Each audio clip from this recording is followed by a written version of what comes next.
put together everything we've learned with the distribution, solving equations, combining like terms.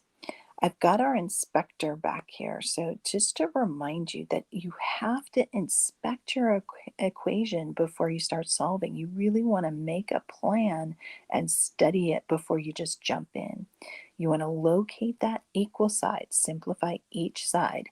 Simplifying is not the same as solving or vice versa. Move any variable terms to the same side by combining the opposite to both sides.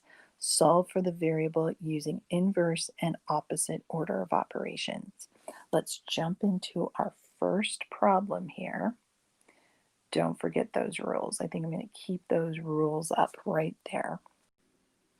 Our first rule says to locate the equal sign and simplify each side. So here's that equal sign, and like I always do is I draw that line right down the equal sign. You want to simplify. That means either distribution or combining any like terms. I can see right here on this left side, I've got two like terms that I need to simplify before I start solving. So let's combine those. I still have that negative 16, bring it down, but now I have negative 5v plus 8v is going to be positive 3v. So combine those like terms. Bring down the 6v and the 4, minus 4. There's nothing to do there. Now I can start but solving a little bit. I can see that next part, move variable terms to the same side by combining the opposite term. So we really want to look for the smallest term here. The 3v, I can see I've got 3v and 6v on both sides. If you have variables on both sides, you must move them together first. 3v is smaller. I'm going to subtract that from both sides. So I get minus 3v, do it to both sides. And now I've got 16, negative 16, bring it straight down. 6v minus 3v is 3v minus 4. So we're really starting to do some advanced things. Now I can see that I've got the v by itself. It's being multiplied by 3 and added by 4. So let's add the opposite of 4. And that's going to be plus 4. If I do it on that side, I must do it on this side.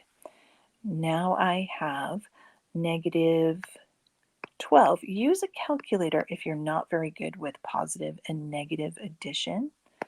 And we've got that equals 3v. The final step is I need to divide that 3 from both sides. So I end up with negative 4 equals v. Now I'm going to be the first to admit checking this answer would be pretty tedious. So you can definitely use a calculator to check your final solution. Let's jump right into example B.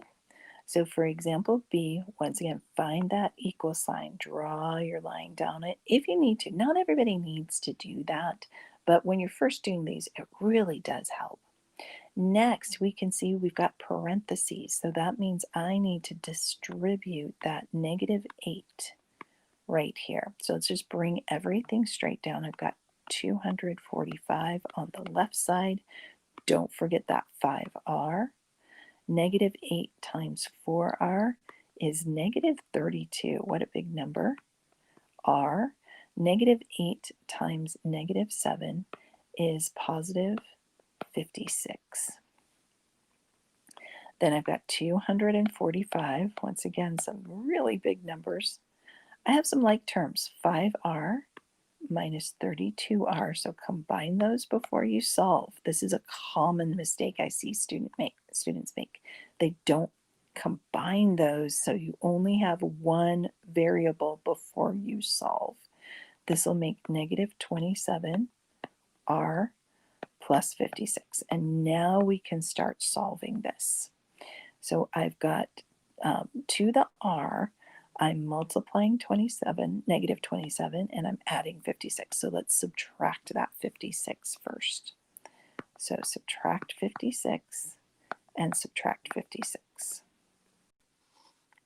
That's going to be 189. And I'm not going to lie, I used a calculator there. Equals negative 27r. I'm going to use a calculator again here to divide my negative 27.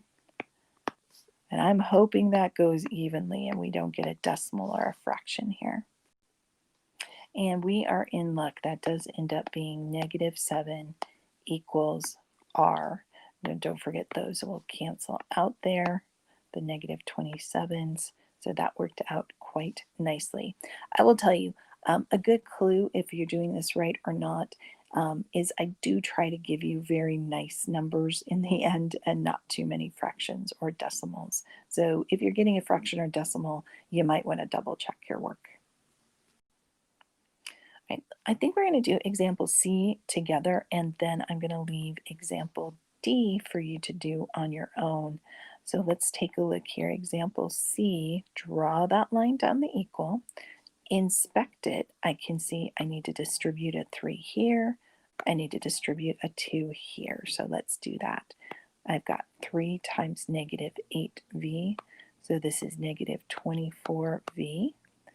3 times just an 8 is plus 24. Over on this side, we've got, just bring that 42 down. Common mistake here would be to add the 42 plus the 2 right now. You cannot do that till you take care of this multiplication. So multiplication before addition. So 2 times 5 is 10. 2 times 2v is 4v. Continue to inspect that equation. Let's take a look. We've got 24v plus 24. No like terms on this side, the left side, so we can just write that. But I do have 42 plus 10. These are both constants. Those are like terms that will need to be combined, and then we can start solving for our variable. Nothing changes on the left side. 24v, negative 24v plus 24. Combine these like terms, so 52 plus 4v. Now I'm ready to start solving, and I can see I've got a 24, negative 24v on my left. I've got 4v on my right. I've got to bring those two together before I solve. Actually, the negative 24 is smaller. That negative 24v is smaller than the 4v, so I'm going to move it by adding. The reason I do that is I like not having those negatives. They just seem to cause a lot of problems, so if I can minimize my negatives, I like to do that. I've got 24 equals 52 plus 28v. So if I inspect it now, I can see to the v, I'm multiplying 28 and I'm adding a positive 52. So that's going to be the opposite would be to subtract 52. And I've got minus 52 here, minus 52 here. Okay, these cancel out. I've got 28v, and I suspect this also equals 28 over here, but it's negative 28. And when I divide both sides by 28, I end up with, I'm going to write this off to the side because I'm running out of room, v equals negative 1. So I was not kidding that these are very advanced problems. I want you guys to try D on your own, and I'm actually going to make that Socrative later on in the week.